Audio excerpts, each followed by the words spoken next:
มื้อนี้สิลองใช้เงินวันละ60 บาทในปี2026เนาะมาเบิ่งกันว่าสิรอดบ่เนาะทุกคนผมจะแช่เลย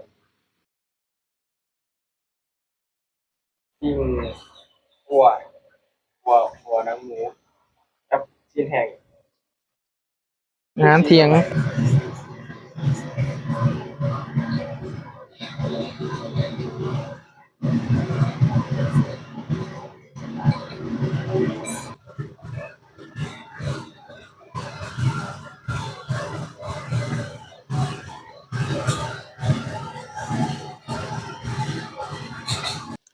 มาทุกคนกินข้าวนำกัน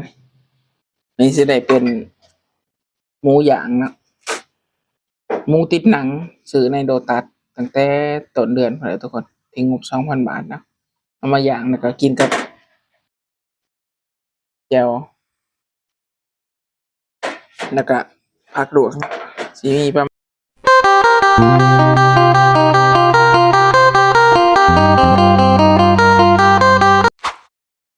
ทักทายสบายดีสวัสดีครับทุกคนมื้อนี้สิลองใช้เงินวันละ60 บาทในปี2026เนาะมาเบิ่งกันว่าสิรอดบ่เนาะทุกคนเนาะตอนเช้านี้แฟนเราออกไปซื้อเอ่อเกี๊ยวมาเฮ็ดเกี๊ยวกินเนาะก็คือเราบ่ได้กินข้าวเช้าเนาะทุกคนเนาะเฮ็ดเกี๊ยวกินแล้วก็ซื้อข้าวโพดเนาะ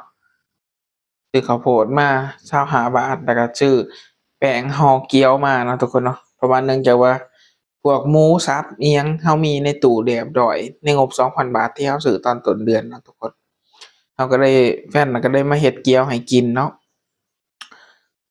แฟนออกไปตลาดเบิดเงินไปประมาณ60 บาททุกคนก็คืองบมื้อนี้ก็คือเบิดแล้วเนาะทุกคนตอนเที่ยงเราก็สิเอาหมูเนาะหมูที่เราซื้อในงบ2,000 บาทไปกินอยู่วันเฮ็ดงานเนาะทุกคนเนาะก็คือหมูนี่เราก็ตั้งงบไว้แล้วเนาะถ้าทุกคนอยากเบิ่งก็คือข้ามไปเบิ่งในคลิปก่อนหน้านั้นเนาะที่เราไปตลาดโดยงบ 2,000 บาทเนาะให้อยู่ได้ทั้งเดือนเนาะไปเบิ่งในคลิปนั้นได้เลยว่าเราวางแผนการใช้เงินจั่งใดในแต่ละเดือนเนาะทุกคนเนาะถ้าไผอยากเอาเป็นแรงผลักดันหรือว่าแรงบันดาลใจก็สามารถเอาไปได้เนาะเอาไปปรับเปลี่ยนเฮ็ดเอาไปใช้ในชีวิตประจำวันได้เนาะนี่ก็คือการใช้เงินวันละ60 บาทนี่ก็คือนอกจากการที่เราซื้อของกินมาปาไว้เรียบร้อยแล้วเนาะซื้อของสดมาปาไว้แล้วบัดนี้แต่ละวันเราก็สิใช้ประมาณ60 บาทเนาะเพื่ออยากกินกาแฟบ่หรือว่าอยากกินอย่างอื่นที่เราบ่ได้ซื้อมานะทุกคนก็สิประมาณนี้เนาะเฮ็ดแบบนี้มานี่ก็หลายเดือนแล้วทุกคนรู้สึกว่ามันช่วยได้ในการแบบประหยัดเงินได้ดีเนาะทุกคนถ้าเราบ่เฮ็ดแบบนี้เราก็สิบ่มีเงินเก็บเนาะทุกคนเนื่องจากว่าสาเหตุที่เริ่มเฮ็ดแบบนี้ก็คือเมื่อก่อนนะเราบ่ได้เฮ็ดแบบนี้ทุกคนเราก็แบบว่าอยากกินหยังก็ไปซื้อบางทีไปตลาดอาทิตย์ละเทื่อเนาะเทื่อหนึ่งไปครั้งหนึ่งรวมค่ารถหยังก็ประมาณ 1,200 ทุกคน4อาทิตย์ไป4อาทิตย์ตกเกือบ 5,000 เนาะทุกคนก็เลยตัดสินใจเปลี่ยนใหม่ไปครั้งเดียวเลยทุกคนไปครั้งเดียวครั้งหนึ่งไป2หมดไป 2,000 รวมค่ารถอิหยังแล้วหมดไป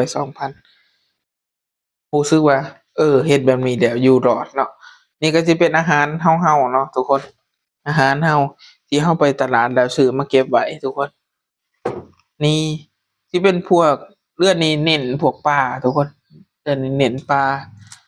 มีหมูมีปลามีไก่มีครบทุกอย่างเนาะ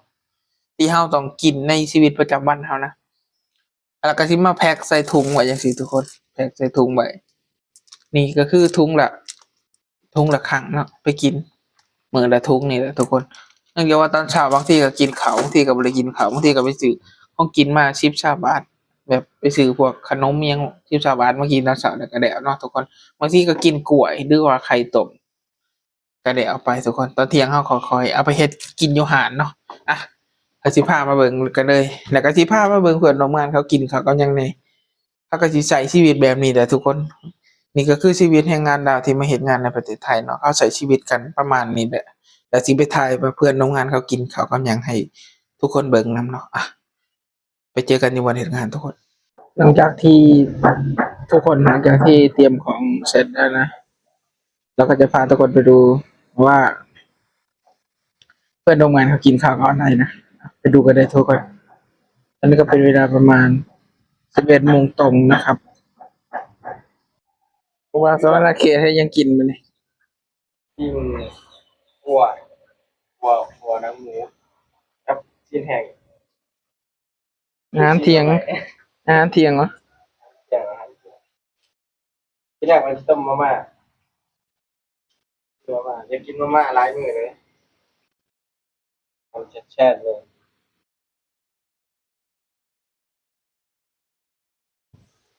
แตกมาแล้ว นี่สีสันเดืองอลาด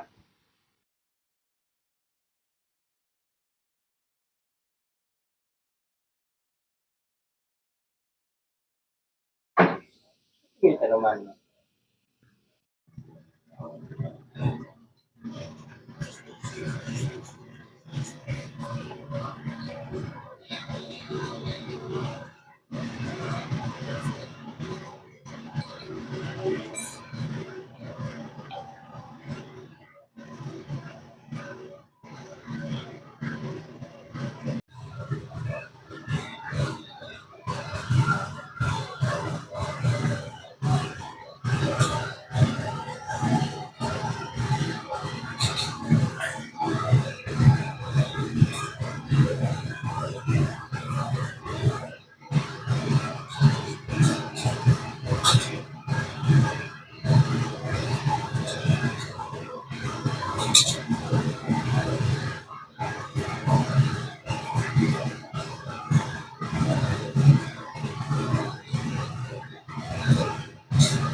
อร่อย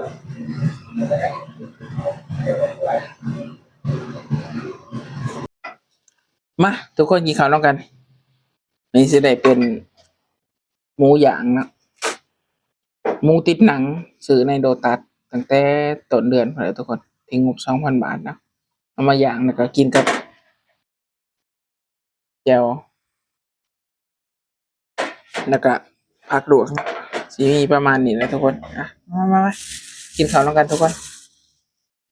หลังจากที่เตรียมของอิหยังเฮ็ดงานเสร็จเรียบร้อยแล้วเนาะเราก็สิมากินข้าวกันเลยทุกคนกินข้าวก่อนไปเฮ็ดงานต่อเนาะ แค่ห่อนี้ห่อเดียวนะ โอเคช่วงนี้เมียให้ลดน้ำหนักยังกินห่อเดียวแล้วเขาจะกินหน่อยๆเอาใส่ตอนได้ไรเนาะ ไปกินผักเยอะ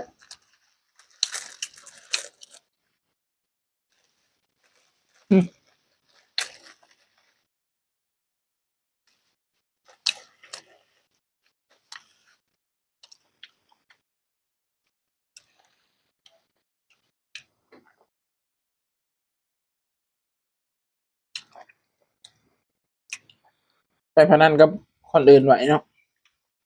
เนื้อ3 โลต้องลดให้ได้15 กิโลปันนี้ยังไม่ทันได้ลดเลยขึ้นซ้ำเขาเลยต้องคุม